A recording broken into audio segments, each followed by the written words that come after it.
mbokk internet yi yéen ñuy topp seen chaîne bii di Buzz Sénégal Actu dal leen ak jàmm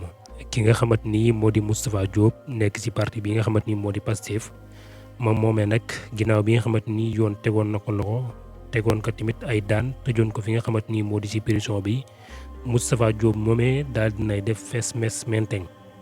moom moomee nag ba jamono ji ñuy àddu ngeen di teewlu buñ sukkandikoo ci journal bi nga xamante ni moo di Source A moom moomee kenn xamul fan la nekk guddi yuñ toll nii.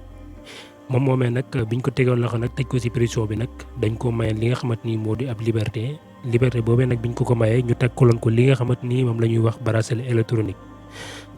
électronique boobee nag moom la Moustapha daal di ànd ak moom daal di daw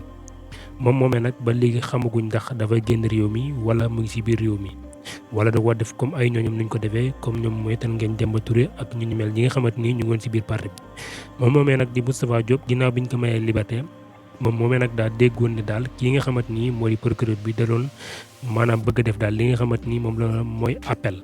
maanaam pour ñu delloowaat ko fi nga xamante ni moo di ci prison ba